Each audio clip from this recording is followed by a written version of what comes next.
ایک بادشاہ اور غریب کے بیٹے کا واقعہ۔ بسم اللہ الرحمن الرحیم۔ السلام علیکم ناظرین گرامی، ایک بادشاہ کسی مہلک بیماری میں مبتلا ہو گیا۔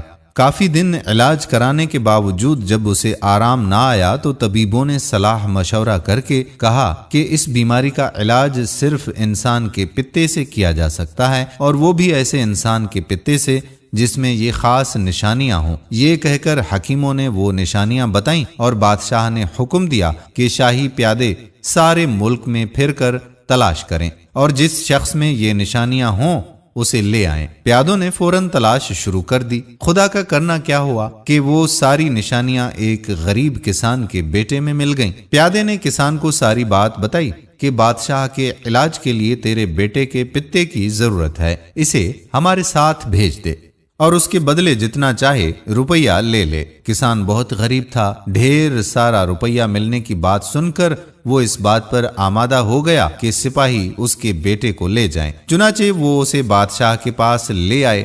خاص نشانیوں والا لڑکا مل گیا تو اب قاضی سے پوچھا گیا کہ اسے قتل کر کے اس کے جسم سے پتا نکالنا جائز ہوگا یا نہیں۔ قاضی صاحب نے فتویٰ دیا کہ بادشاہ کی جان بچانے کے لیے ایک جان کو قربان کرنا جائز ہے۔ قاضی کے فتوے کے بعد لڑکے کو جلاد کے حوالے کر دیا گیا کہ وہ اسے مار کر اس کا پتا نکال لے۔ لڑکا بالکل بے بس تھا، وہ اپنے مرنے کی تیاریاں دیکھ رہا تھا اور خاموش تھا، زبان سے کچھ نہ کہہ سکا تھا۔ لیکن جب جلاد تلوار لے کر اس کے سر پر کھڑا ہو گیا تو اس نے آسمان کی طرف دیکھا اور اس کے ہونٹوں پر مسکراہٹ آ گئی۔ بادشاہ خود اس جگہ موجود تھا، اس نے اسے مسکراتے ہوئے دیکھا تو بہت حیران ہوا۔ جلاد کے ہاتھ میں تلوار دیکھ کر تو بڑے سے بڑے بہادر خوف سے کانپنے لگتے ہیں۔ اس نے جلاد کو رکنے کا اشارہ کر کے لڑکے کو اپنے پاس بلایا اور اس سے پوچھا کہ لڑکے یہ تو بتا، اس وقت مسکرانے کا کون سا موقع ہے؟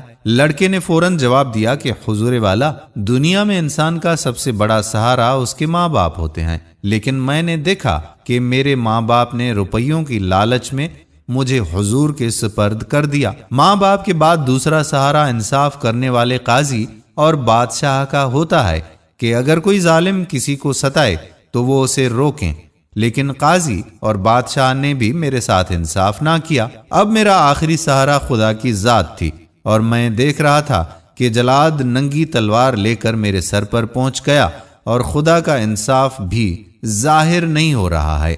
بس یہ بات سوچ کر مجھے ہنسی آ گئی۔ لڑکے کی یہ بات سنی تو بادشاہ کی آنکھوں میں آنسو آ گئے۔ اس نے حکم دیا کہ لڑکے کو چھوڑ دو۔ دوستو، ہم یہ بات پسند نہیں کرتے کہ ہماری جان بچانے کے لیے ایک بے گناہ کی جان لی جائے۔ لڑکے کو اسی وقت چھوڑ دیا گیا۔ اس نے حکم دیا کہ لڑکے کو چھوڑ دو۔ ہم یہ بات پسند نہیں کرتے کہ ہماری جان بچانے کے لیے ایک بے گناہ کی جان لی جائے۔ لڑکے کو اسی وقت چھوڑ دیا گیا۔ بادشاہ نے بہت محبت سے اسے اپنی گود میں بٹھا کر پیار کیا اور قیمتی تحفے دے کر اسے رخصت کیا۔